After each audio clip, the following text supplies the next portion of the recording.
Hi అండి, జేసీకే క్రియేషన్స్కి స్వాగతం. ఈరోజు మనం పిల్లలు ఇష్టంగా తినే క్యారమెల్ పుడ్డింగ్ చేయడం నేర్చుకుందాం. ఇది చాలా ఈజీ అండ్ టేస్టీ పుడ్డింగ్. చాలా స్మూత్గా రుచిగా కూడా ఉంటుంది. అవసరమైన పదార్థాలు: 1/2 కిలో చక్కెర, 1/2 లీటర్ ఫుల్ క్రీమ్ మిల్క్, 100 గ్రాముల ఫ్రెష్ క్రీమ్, 6 గుడ్లు, 2 టీ స్పూన్ల వెనీలా ఎసెన్స్. ముందుగా ఒక మిక్సింగ్ బౌల్లో 250 గ్రాముల చక్కెర తీసుకొని అందులో 6 గుడ్ల మిశ్రమాన్ని తీసుకోవాలి.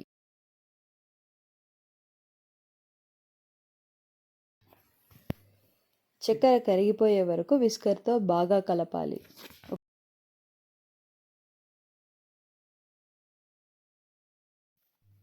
ఇప్పుడు అదే బౌల్లోకి 1/2 లీటర్ ఫుల్ క్రీమ్ మిల్క్, అదేవిధంగా మిల్క్తో పాటుగా 2 టీ స్పూన్స్ వెనీలా ఎసెన్స్ వేసుకోవాలి.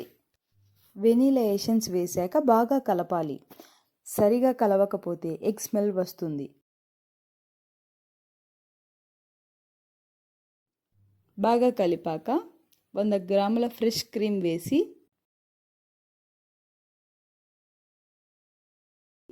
మరొకసారి విస్కర్తో బాగా కలపాలి.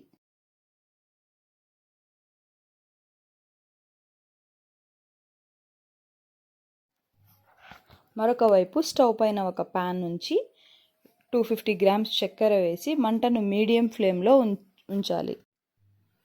చక్కెర కరగటం స్టార్ట్ అయ్యాక అప్పుడప్పుడు చక్కెరని కలపాలి. ఈ విధంగా చక్కెర మొత్తం కరిగే వరకు వేడి చేయాలి. చక్కెర కంప్లీట్గా కరిగాక స్టవ్ ఆఫ్ చేయాలి. చక్కెర పాకాన్ని ఎక్కువ హీట్ చేయకూడదు.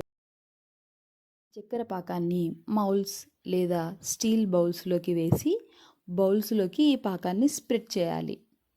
తర్వాత ఎగ్స్, మిల్క్ అండ్ క్రీమ్ మిశ్రమాన్ని మౌల్స్లో ఉన్న పాకం పైన స్ట్రైనర్ సహాయంతో వడగట్టి వేసుకోవాలి.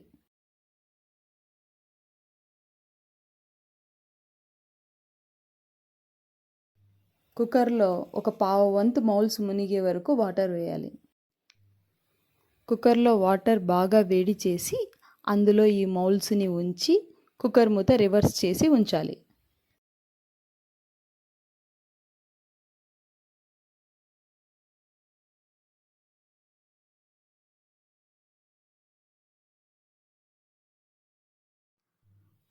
మూత పెట్టిన తర్వాత 15 మినిట్స్ మీడియం ఫ్లేమ్లోన, మరొక 15 మినిట్స్ లో ఫ్లేమ్లోన కుక్ చేసి స్టవ్ ఆఫ్ చేయాలి.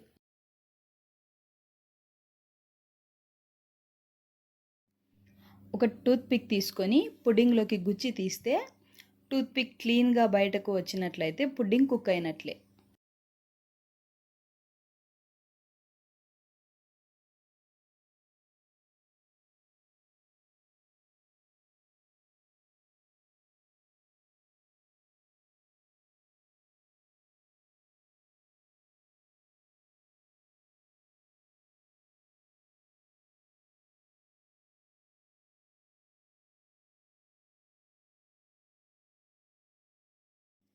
తర్వాత మౌల్స్ని బయటకు తీసి వేడి నీటిలో ముంచిన నైఫ్ యూజ్ చేసి పుడ్డింగ్ సైడ్స్ లూజ్ చేసుకోవాలి.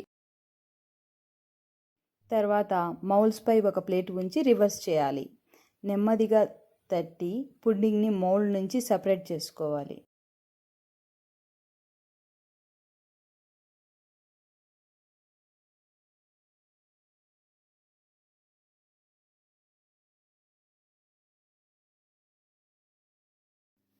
ఫైనల్గా పుడ్డింగ్ని కొంత సమయం ఫ్రిడ్జ్లో ఉంచి కూల్గా సర్వ్ చేసుకోవచ్చు. ఎంతో మృదువైన మరియు మధురమైన క్యారమెల్ పుడ్డింగ్ను ఆస్వాదించండి.